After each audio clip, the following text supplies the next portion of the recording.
Қазіргі кезде егемен елімізде білім берудің жаңа жүйесі жасалып, әлемдік білім беру кеңістігіне енуге бағыт алуда.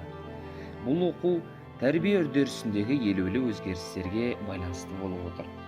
Себебі білім беру парадигмасы өзгерді. Білім берудің мазмұны жаңарып, жаңа көзқарас, жаңаша қарым-қатынас пайда болуда. Ғылым мен техниканың жедел дамыған, ақпараттық мәліметтер ағыны күшейген заманда ақыл-ой мүмкіндігін қалыптастырып, адамның қабілетін, талантын дамыту білім беру мекемелердің басты міндеті. Ендеше жаңа тұлғаны тәрбиелеу мен оқытуда лицейіміздің алатын орны ерекше. Лицейіміздің дарынды оқушылары қоғамның белсенді мүшесі, мектептің интеллектуалдық күші, болашақтағы елдің экономикасы мен әлеуметтік даму үдерісін алға жылжытушылар. Сондықтан олардың білімділігі, тәрбиесіне сай болғанда мемлекетіміз дамудың даңғыл жолына түсе алады. Осындай заманауи ошақтардың бірі терең білімді ұрпақ тәрбиелеуде сара жолы бар өзіндік ерекшеліктермен айқындалатын білім ордасы, білім инновация лицей. Лицей парадигмасы бірінші орынға баланың білімін, білігі мен дағдысын емес, оның тұлғасын, білім алу арқылы тәрбиелі дамуын алға қойып отыр.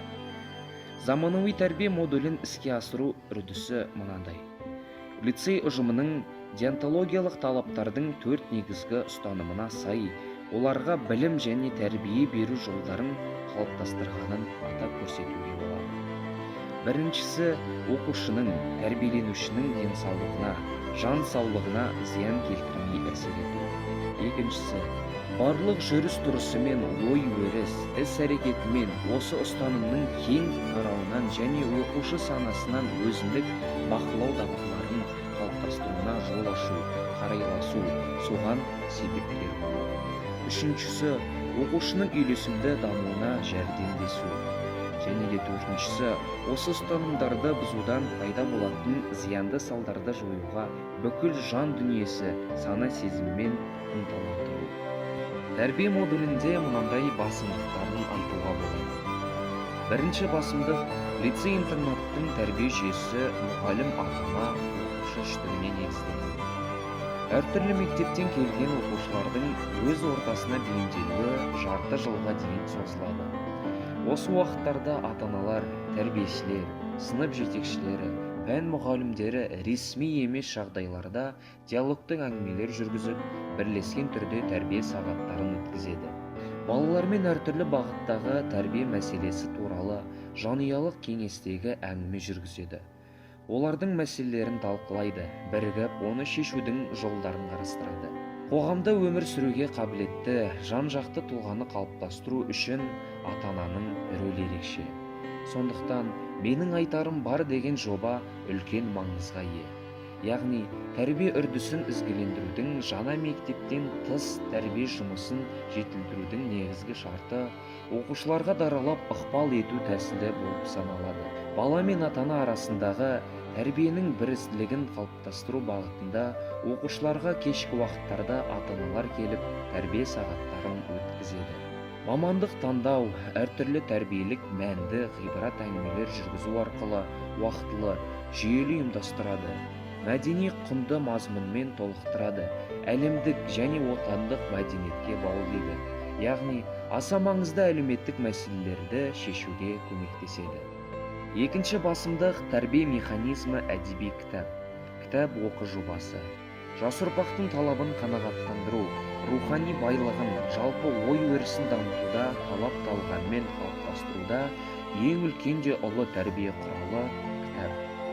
Білімге ұмтылушы жастарды тәрбиеге, білімге, адамгершілікке үндеуге, болашақ ұрпақтың өн бойына мәдениеттілік пен рухани азықты дарыту мақсатында әр күні 15 минут кітап оқу үрдісі қоздырылады. Бұл модуль кестеге сәйкес 4 тілде жүргізіледі. Бір ай ағылшын, бір ай орыс тілі, түрік тілі және ана тілінде жалғасын табады. Лицей оқушылары арасында кітап оқу байқауы ұйымдастырылып, тест жүргізу арқылы бағаланады. Онымен қоса ата-аналар арасында үшбірлік ынтымақтастығын арттыру мақсатында кітап оқу байқауы ұйымдастырылып жүр. Бір ай оқуға берілген әдеби кітап бойынша барлық ата-аналар тест тапсырып, жеңімпаз атанып сыйлыққа ие болады. Үшінші басымдық білім берудің заманауи модулін іске асыру жағдайында тәрбие үдерісін ұйымдастырудың бір бөлігі парламент деп аталатын өзін-өзі басқару ұйымы. Оның ерекшелігі жоғарғы буын оқушылары өзге мектептердің жас ұлан, жас қыран сияқты ұйымдарымен байланыс жасай отырып, ынтымақтастық пен бірлікке жол салады. Қарым-қатынасты ізгіліктендіреді.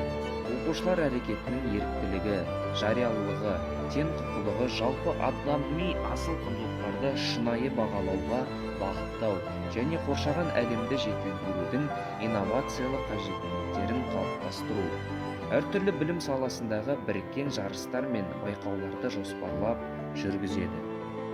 Лицейдегі барлық оқушылармен өткізілетін іс-шараларды ұйымдастыруда парламент мүшелерінің көмегі зор. Астана қаласында өткен жас көшбасшы 2018 құрылтай өтті. Құрылтай рухани жаңғыру бағдарламасы аясында ұйымдастырылды. Құрылтай бағдарламасы бойынша әр өңірден келген делегаттар білім инновация халықаралық қоғамдық қорының президенті Дархан Ермаханұлы Өте және қордың вице-президенті Абдурахман Селмен кездесті.